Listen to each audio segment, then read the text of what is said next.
RGR9 news కి స్వాగతం. నమస్కారం అండి. ఇవాళ కౌంటింగ్ ఏజెంట్స్ కి మనము ఆ రోజు జరగబోయే దాని గురించి చెప్తున్నాను.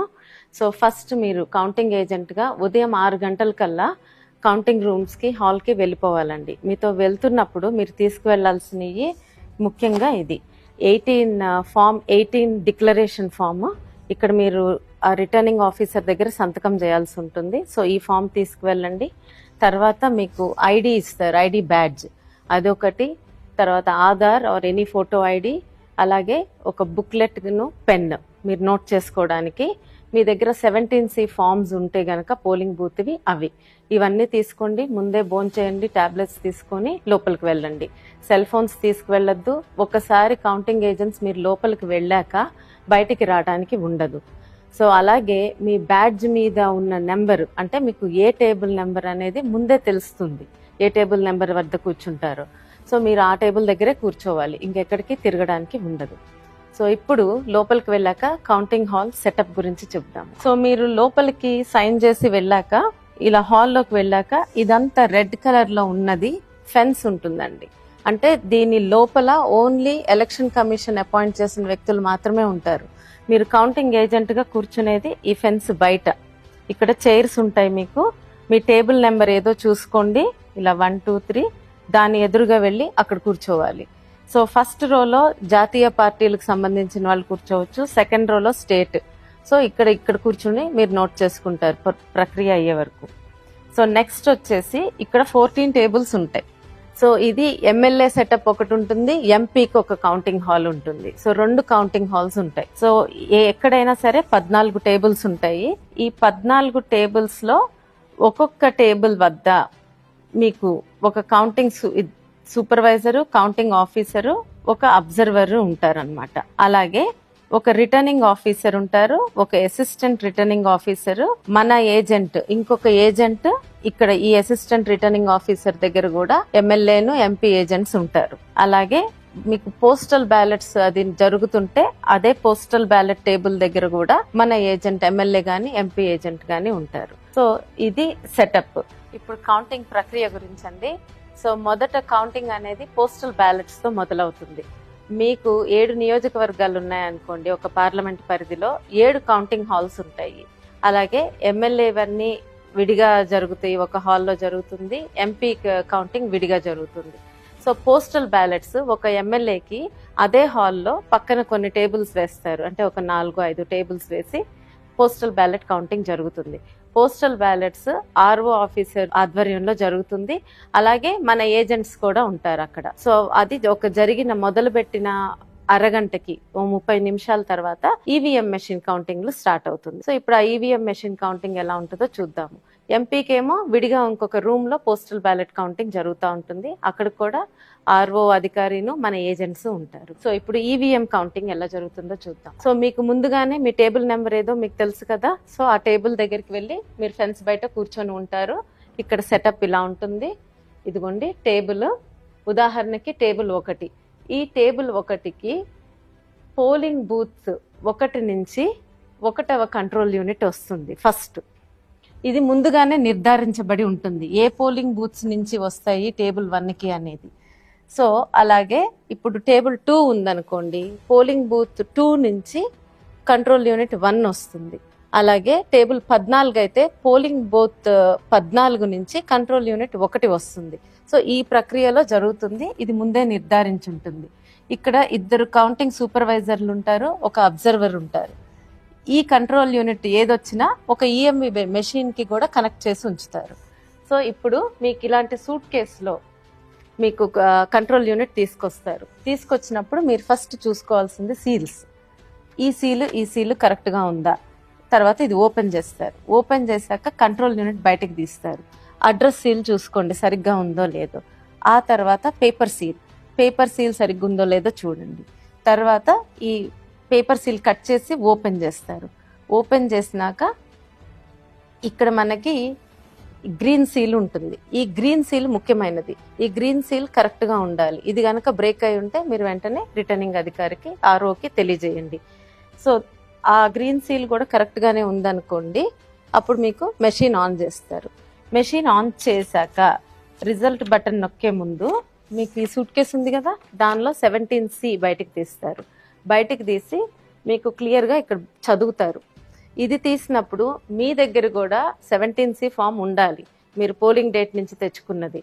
అది లేకపోతే మీకున్న పేపర్లో ఆ ఇన్ఫర్మేషన్ ఉంటే గనక మీరు దాన్ని సరిచూసుకోండి. ఇక్కడ ముఖ్యంగా పోలింగ్ బూత్ నెంబర్ చదువుతారు, అది చూసుకోండి. ఆ తర్వాత నెక్స్ట్ కంట్రోల్ యూనిట్ నెంబర్ చదువుతారు, అది కూడా మీతో సరిగ్గా ఉందో లేదో చెక్ చేసుకోండి మీ దగ్గర ఉన్న 17Cలో. తర్వాత టోటల్ ఓట్స్, అంటే ఆ బూత్లో టోటల్ ఓట్స్ ఎన్ని అయినాయో చూపిస్తారు, ఆ నెంబర్ కూడా మీరు నోట్ చేసుకోండి. ఫస్ట్ ఇవి మీరు చేయాల్సింది.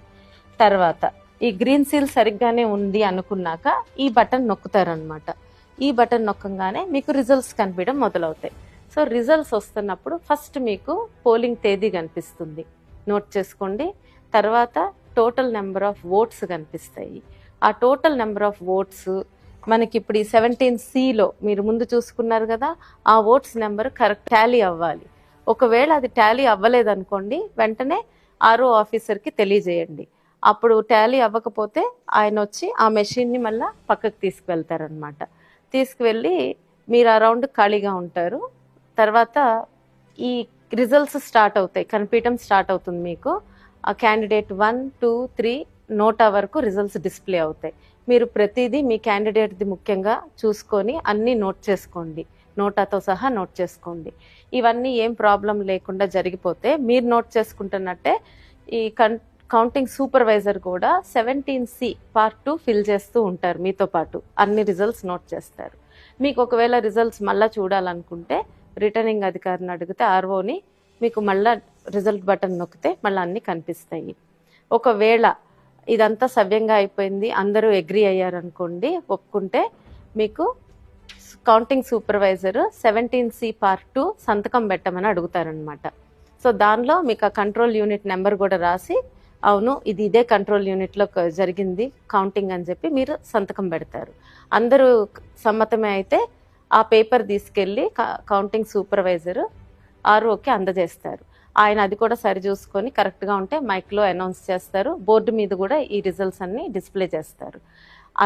ఇదంతా జరిగితే ఒక రౌండ్ ప్రక్రియ కంప్లీట్ అయినట్టు. సామాన్యంగా ఈ రిజల్ట్స్ అనేది 2-3 నిమిషాల్లో అయిపోతుంది, కానీ ఈ చెకింగ్ అంతా అవ్వడానికి మినిమం అరగంట పడుతుంది. సో దాంతో ఒక రౌండ్ అయినట్టు. ఆ రౌండ్ అయిపోయాక నెక్స్ట్ ఈ అనౌన్స్ చేసిన పేపర్ ఈ 17C పార్ట్ 2ని ఇంకొక ఆఫీసర్కి ఇస్తారు. అది ఫామ్ 20లో ఇదన్నీ భద్రపరుస్తారు.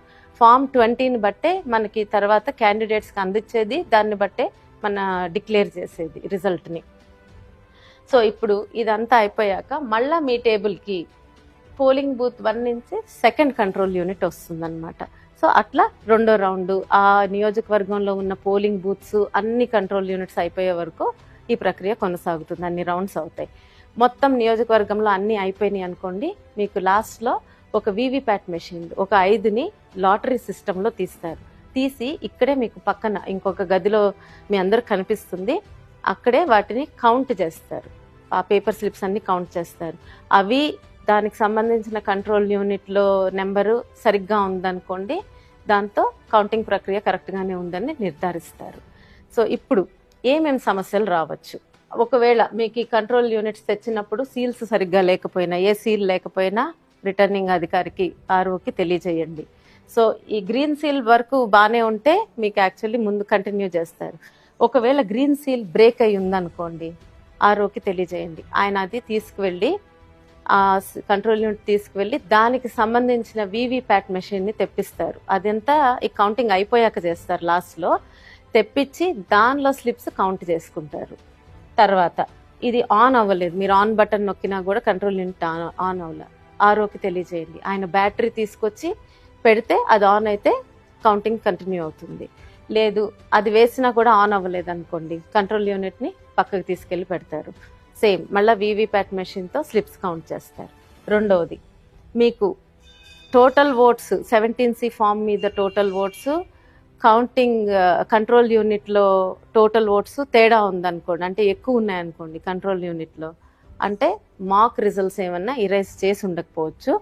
ఆ యూనిట్ని కూడా తీసుకువెళ్ళి రిటర్నింగ్ అధికారి ఆర్ఓ టేబుల్ మీద పెడతారు. దానికి సంబంధించిన వీవీప్యాట్ మెషిన్ని కూడా తెచ్చి దానిలో ఉన్న బ్లాక్ ఎన్వలప్లో పాతవి ఉంటాయి మాక్ రిజల్ట్స్, అవి కౌంట్ చేసి దాని వరకు సబ్ట్రాక్ట్ చేస్తారనమాట. అప్పుడు రిజల్ట్ అనౌన్స్ చేస్తారు. ఇవన్నీ మీకు ఆర్ఓ టేబుల్ దగ్గర ఉన్న మన ఏజెంట్ చూసుకుంటారు. ఏం ఇష్యూ వస్తున్నా కూడా ఆయన దీని గురించి లెటర్ రాయడము, రిపోర్ట్ చేయడం అన్నీ ఆయన చూసుకుంటా ఉంటారు. మీరల్లా ఇక్కడ ఉన్నవి చూసుకుంటే సరిపోతుంది ఏజెంట్గా. ఈ టేబుల్ మీద జరిగేది తేడా ఉంటే ఆర్ఓ ఆఫీసర్కి తెలియజేయటం. సో ఇవి అండి వచ్చే ఇష్యూస్. ఏమన్నా మీరు దయచేసి కౌంటింగ్ ప్రక్రియ మొత్తం కంప్లీట్ అయ్యే వరకు హాల్లోనే ఉండండి. పొరపాటున మనకి మెజారిటీ వస్తుందనో ఇంకేదన్నా విషయమనో వదిలేసి బయటికి రావద్దు. మీకు ఇంకా ఏదన్నా డౌట్స్ ఉన్నాయనుకోండి, మీరు ఎలక్షన్ కమిషన్ ఆఫ్ ఇండియా ఇచ్చిన హ్యాండ్ బుక్లో చూసుకొని రిఫర్ చేసుకోండి, లేదా మీ సీనియర్స్ని ఎవరైనా అడిగి తెలుసుకోండి.